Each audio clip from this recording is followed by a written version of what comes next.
Hello everyone, this is Saurian Target coming at you with a very special showcase today. Rather than a full-scale mod like Carnivores Triassic or Carnivores the Middle Islands, or even an individual dinosaur showcase, we are going to cover an individual map created by legendary modder Poharex for the next build of the faithfully nostalgic and expertly crafted mod Carnivores Reloaded.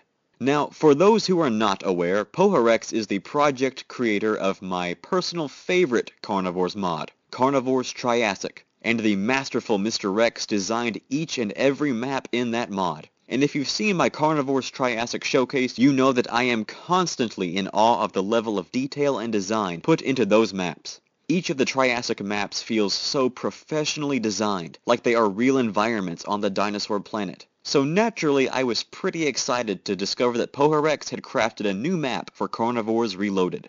This map is Morrison's Maze, an intermediate rank map that, chronologically, fits between the ancient temple and the pyramids of Shmu-Hadron, and is set to replace the future Great Lake.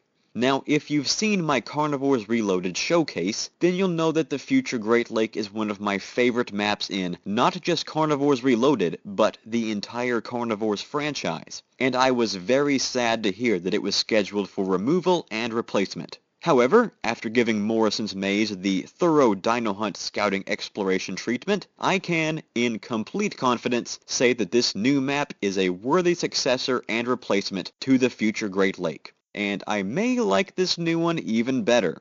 But enough about me rattling on about how good the map is. You guys want to see it, don't you? Then, without further ado, allow me to give you a personal Dino Hunt tour of Morrison's Maze. Also spoilers.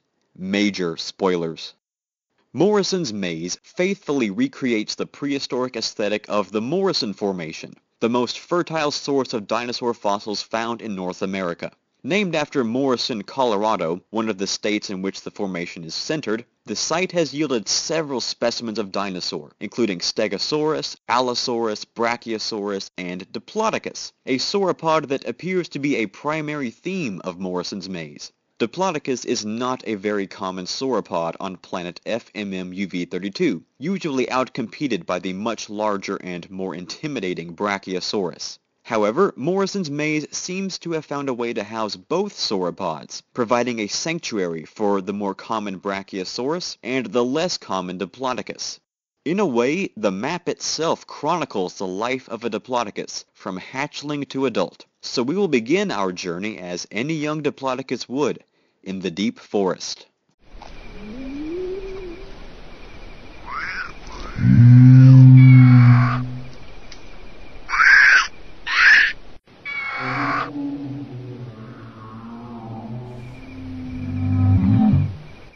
Between the trunks of huge redwood trees, the forest floor is covered in a dense layer of ferns. This redwood forest is one of the only ones on the dinosaur planet, and it resides high above the rest of the hunting zone in the northeast corner. Nestled along the side of the mountain range that encircles Morrison's Maze, this redwood forest is a wonderful home for herbivorous dinosaurs, providing plenty of food and shelter. The sounds of small dinosaurs scampering about and larger dinosaurs feeding on the lush foliage give the redwood forest a real sense of life. However, the forest is not a perfect sanctuary. Where there is prey, there will be predators. And the smaller, more muscular carnivorous dinosaurs of this alien planet can easily maneuver through the thick forest in their ever-constant pursuit of food. Smaller predators can be heard shrieking throughout the forest, often ignored by the larger herbivores, but are an ever-present danger for small or hatchling dinosaurs. Not all of the landscape is covered in forest, however. When dinosaurs grow too large for the confines of the forest, they move from its safety to the large, open fern prairies, the landscape that covers most of Morrison's Maze. A healthy layer of moss covers the ground in this vast open area, and layered with various types of cycad and fern plants, with some more commonly found on the dinosaur planet than others. A thin wood covers most of the plains, broken up by the occasional mountain range or dry riverbed, and sprinkled with the occasional patch of oddly colored, spiky plants. To the east, a lone tent lies abandoned, slashed to pieces in its owner's absence. Legends speak of a mysterious maze located somewhere in the hunting zone's depths, perhaps the culprit that claimed the lives of the tent's previous occupants. While these open prairies are a nice and open area for large dinosaurs to eat and travel, it is never wise for dinosaurs to stay in one place, and as such, many dinosaurs continue south in their constant search for food. Continuing south leads dinosaurs into the area's vast desert, a harsh, desolate place occupied by the baked skeletons of various creatures. Several outlying canyons wind through the desert, keeping it contained within the southeastern corner. The heat and lack of drinking water weeds out the weaker animals. Predators know this, and many dinosaurs roam the deserts in search of food, or perhaps in search of a way out, and along their journeys may find the enormous salt flat that resides in the center of the desert. A thick haze permeates the flat, along with a small pond that often houses brachiosaurs, whose unique biology likely makes them at home in fresh or salt water. However, migrating herds of adult Diplodocus are known to travel this harsh landscape, making their continuous journey from the fern prairies, and have been known to cool off in the Salt Flats Lake. Large herds of migrating dinosaurs likely use this vast wasteland as a travel route, perhaps through an unseen canyon into Tatum Wastes, a Triassic sector location with a similar aesthetic, with the landlocked Morrison's Maze perhaps bordering the Triassic sector. Many dead ends hide in the maze-like construction of the desert's surrounding canyons, but one pathway in particular in the western side leads to a seemingly more fertile area, again surrounded by an impassable wall of rock. This secluded location offers more water and foliage than the open desert, but it is not as pleasant as initial glances make it appear. A nearby stagnant pool offers plenty of opportunity for carnivores to scavenge meat, as many dinosaurs have come here to drink and become stuck in its thick mud. A recent victim is this Stegosaurus that died of exhaustion as it tried to drag itself free. But dead bodies also attract carnivores, and unfortunately, the churned-up swamp left by the Stegosaurus is dangerous. By the time scavenging predators like Allosaurus realize they are trapped, it is too late.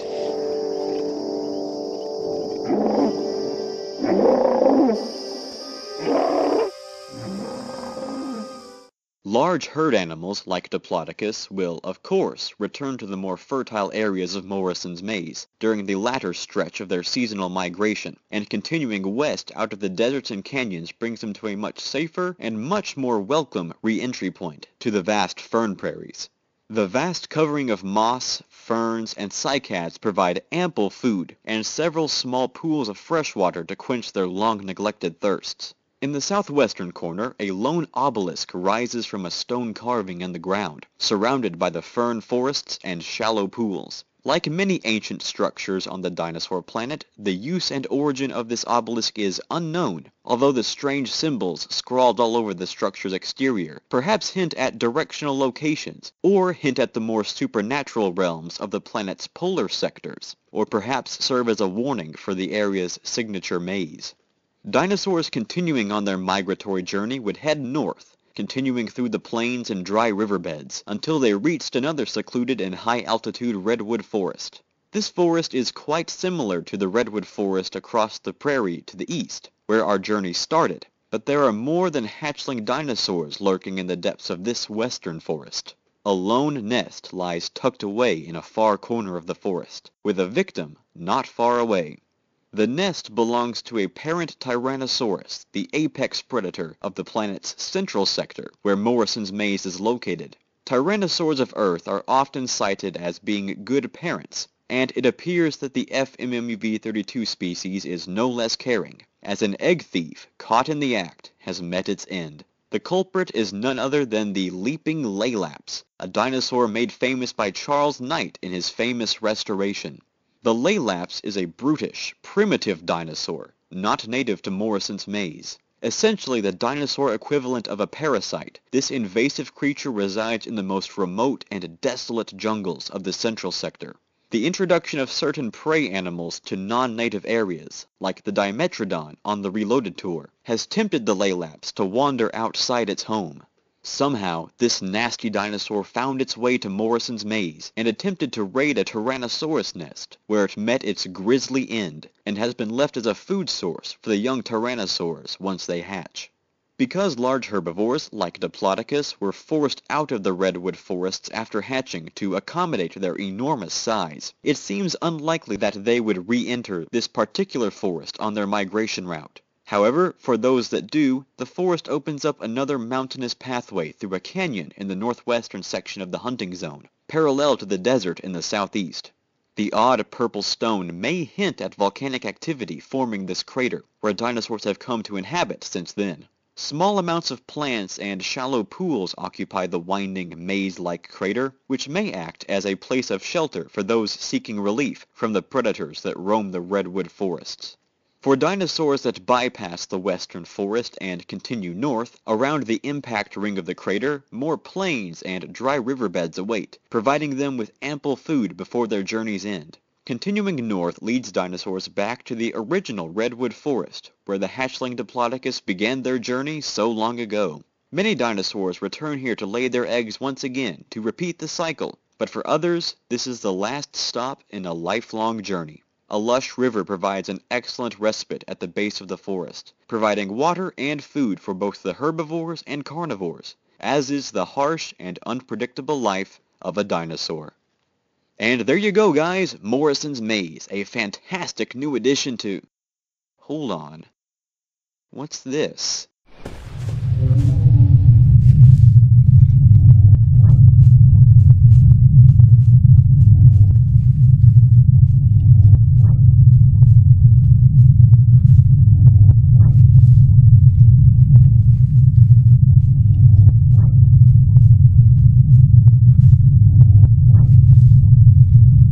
Behold, the location's namesake maze, a deep, winding labyrinth carved into the depths of the mountain. Due to its dangerous reputation, Dino Hunt Corp is not able to provide the exact location of the maze, nor a detailed layout of its interior. But for those adventurous, or foolhardy enough, searching the redwood forests should lead you to your destination. Several bones serve as markers inside, as do a couple of large pits of unknown origin and purpose. The true heart and goal of the maze lies deep within, a shining portal, shrouded in mystery and superstition. Some say it's a hostile place, inhabited by the strangest creatures. Others that it's a prison for the most dangerous outcasts. And some that it's a place of escape, either for the ancients themselves or the persecuted saurian inhabitants of the planet. But whatever the true purpose of this maze is, you may not enter, human.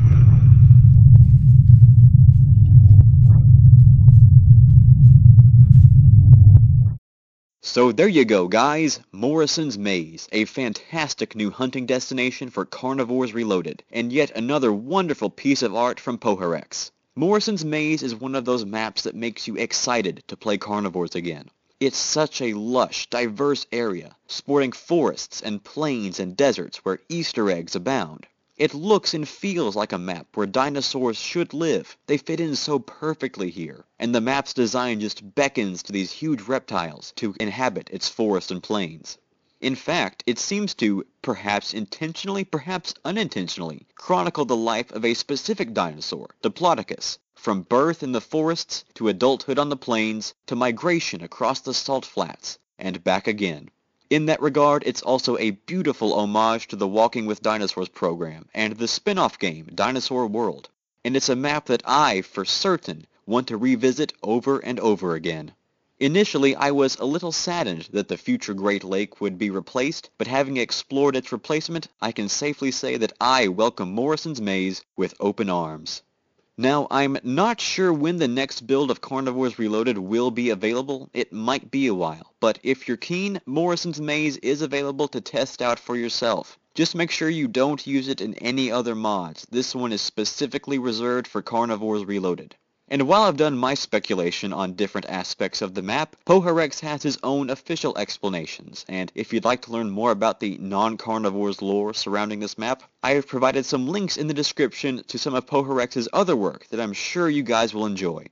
Thanks for watching, guys, and thanks for all the support. We are so close to 1,000 subscribers, which is something I never thought possible. All of the feedback and suggestions and just general conversation you guys have had on here is so much fun to be a part of. And as long as you guys keep watching this content, I'll keep making it. Thanks again, guys. You are truly the best, and I will see you guys next time.